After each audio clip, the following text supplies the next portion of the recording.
अस्सलाम वालेकुम dear students. आज हम पढ़ेंगे कि रैशनल नंबर्स और इरेशनल नंबर्स क्या होते हैं। पहले हम थोड़ा सा इसके बारे में पढ़ चुके हैं, लेकिन मज़ीद जो चीज़ें रह गई थी, मिसाल के तौर पर टर्मिनेटिंग डेसिमल कौन से होते हैं, रिकरिंग डेसिमल कौन से हैं, नॉन टर्मिनेटिंग कौन से हैं और नॉन रिकरिंग कौन से हैं। इनकी बेस पे हम बताएंगे कि रैशनल नंबर कौन से होते हैं और इरेशनल कौन से होते हैं। तो सबसे पहले मैं डिफ़ाइन करता हूँ कि टर्मिनेटिंग डेसिमल होता क्या है।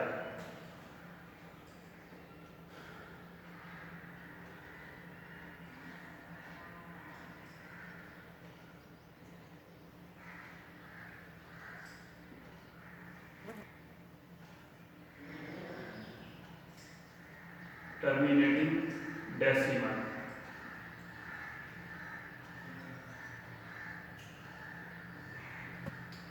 ये असल में ऐसे डेसिमल्स होते हैं। डेसिमल मीन के जो इशारी हिस्सा होता है, इशारे के बाद जो हिस्सा होता है उसको डेसिमल कह सकते हैं आप।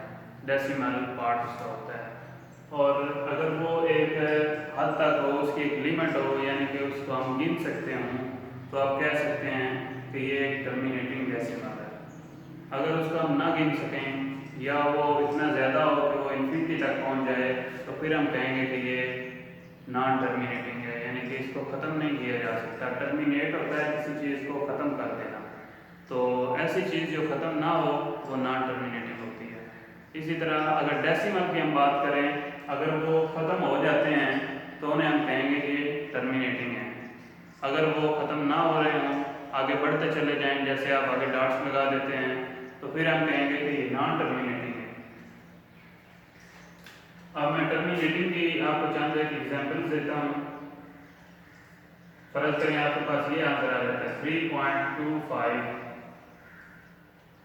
अब यहाँ पे ये ख़त्म हो चुका है, आगे कोई और हिस्सा मौजूद नहीं है, तो आप इसको कहेंगे कि ये टर्मिनेटिंग है, यानी कि इसका डेसिमल पार्ट आगे ख़त्म हो गया, रुक गया जाके।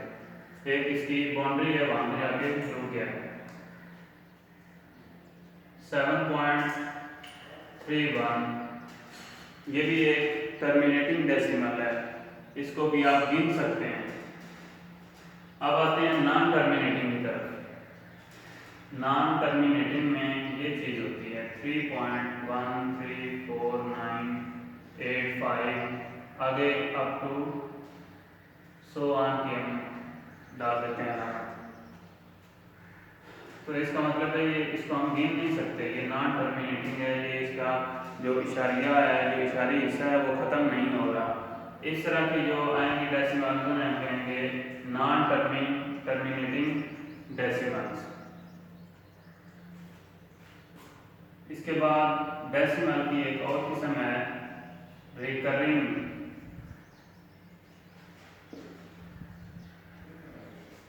डेसिमल्स।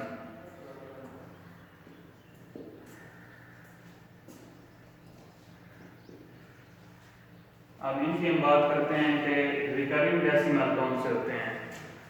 तो रिकरिंग डेसिमल असल में ऐसे डेसिमल होते हैं जो बार बार रिपीट होते रहते हैं।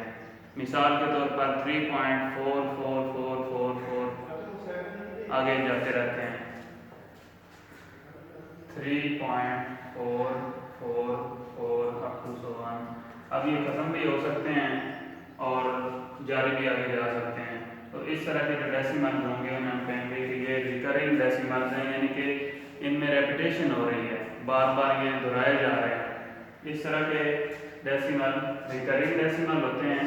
और पहले मैं बता चुका हूँ, अगर इस तरह के डेसिमल आ जाएं जिनमें रेपिटेशन ना हो, तो उन्हें हम कहेंगे कि ये नॉन रिकरिंग डेसिमल्स हैं। इसके अलावा आपने ज़हन में ये भी रखना है कि 4.171717 अप टू सो ऑन ये भी एक रिकरिंग है, इसमें भी रेपिटेशन मौजूद है। इसके अलावा इससे बड़े भी हो सकते हैं, जैसे 3.142856 142856 142856 अप टू सो ऑन। अब यहाँ पे देखें 6 इनसे जो हैं ये रिपीट हो रहे हैं। इसी तरह ये भी है, आगे ये भी है, ये सारे रिपीट हो रहे हैं। अगर इस तरह रेपिटेशन हो तब भी हम कहेंगे कि ये रिकरिंग डेसिमल है। अगर कि हमें उसकी समझ ना आए, मिसाल के तौर पर 1 4 है, 2 9 1 3 4 0 3 4 1 8, अब 4 तो आ रहा है इसमें लेकिन एक खास वक्फे के बाद नहीं आ रहा, एक उसका जो पैटर्न है वो पूरा नहीं हो रहा। तो इस तरह की जो रेपिटेशन होगी उसको हम कहेंगे कि ये नॉन रिकरिंग है, यानी कि इसमें प्रॉपर रेपिटेशन हो ही नहीं रही। इस तरह के जो है डेसिमल्स होंगे हम कहेंगे कि नॉन रिकरिंग डेसिमल्स हैं।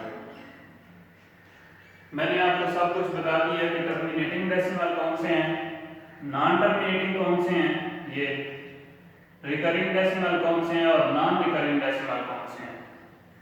अब इन्हीं के बेस पे मैं आपको बताऊंगा कि रैशनल नंबर्स कौन से होते हैं और इर्रेशनल नंबर कौन से होते हैं।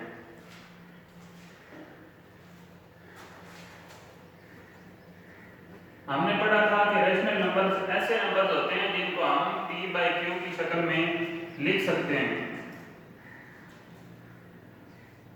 मसलन 3/5 को मैं कहूंगा कि ये एक रैशनल नंबर है। इसी तरह 0.6 जो है इसे मैं कहूंगा कि ये टर्मिनेटिंग डेसिमल है। जो टर्मिनेटिंग डेसिमल होते हैं वो असल में रैशनल नंबर भी होते हैं, क्योंकि इसका जो ये इशारिया है या पॉइंट या डेसिमल है, इसको मैं खत्म करके बटा 10 लगा सकता हूँ। अब हमने यही पढ़ा था कि एक ऐसी शक्ल जिसमें जो p/q की फॉर्म में मौजूद हो और उसका p और q इंटीजर से ताल्लुक रखते हैं, और जो q है यानी कि जो बटे के नीचे वाली चीज है वो 0 ना हो, यही हमने पढ़ा था। आप तीनों जो कंडीशन है उनको वेरीफाई कर सकते हैं।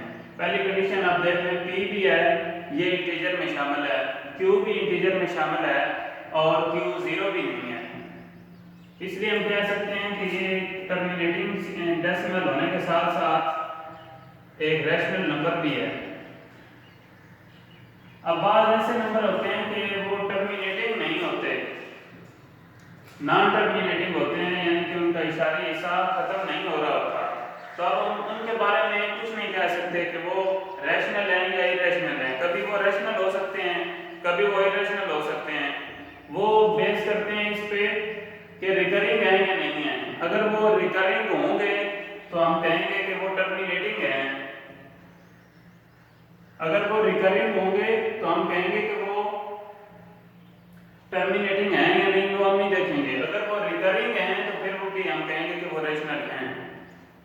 अगर ये दोनों कंडीशन भी नहीं लग रही, ना ही वो नॉन टर्मिनेटिंग है, सॉरी ना ही वो नॉन टर्मिनेटिंग है और ना ही वो नॉन रिकरिंग है, अगर वो नॉन रिकरिंग हो और नॉन टर्मिनेटिंग हो तो फिर हम कहेंगे कि ये इरेशनल है। सिर्फ इस कंडीशन में ये आ सकते हैं कि ये इरेशनल है। जब रिकरिंग डेसिमल होता है तो उसको हम रैशनल नंबर बना सकते हैं, टर्मिनेटिंग हो तो उसको भी हम रैशनल नंबर बना सकते हैं। नॉन टर्मिनेटिंग को हम कभी कभी रैशनल बना सकते हैं, कभी नहीं बना सकते। इसकी मिसाल मैं आपको ऐसे देता हूँ कि रिकरिंग है हमारे पास एक चीज 3.1414 14 अप टू सो ऑन। अब इसको मैं कह सकता हूँ कि ये रिकरिंग है, इसमें रेपिटेशन हो रही है, लेकिन ये नॉन टर्मिनेटिंग है, खत्म तो नहीं ना हो रहा, लेकिन है नॉन टर्मिनेटिंग और नॉन टर्मिनेटिंग होने के साथ साथ रिकरिंग है। रिकरिंग हो तो हम कहेंगे कि ये क्या चीज है कि ये रैशनल नंबर हो सकता है, बल्कि है। अगर रेपिटेशन ना होती, नॉन रिकरिंग होता तो फिर मैंने कहना था कि ये इरेशनल है। तो असल में बेस ये होती है कि रैशनल या इरेशनल का हमें कैसे पता चलेगा। कल इंशाल्लाह हम आगे इनकी प्रॉपर्टीज के बारे में पढ़ेंगे। रैशनल नंबर्स की जो प्रॉपर्टीज हैं विद रिस्पेक्ट टू एडिशन और मल्टीप्लिकेशन वो हम पढ़ेंगे, जो बाइनरी नंबर वगैरह, जो इसकी एसोसिएटिव प्रॉपर्टी है, एसोसिएटिव लॉ है with respect to addition multiplication. इसके अलावा हम एडिटिव आइडेंटिटी, मल्टीप्लिकेटिव आइडेंटिटी, ये इनकी जो बुनियादी प्रॉपर्टीज हैं इंशाल्लाह वो कल हम पढ़ेंगे। तब तक के लिए अल्लाह हाफिज़, दुआ में याद रखें।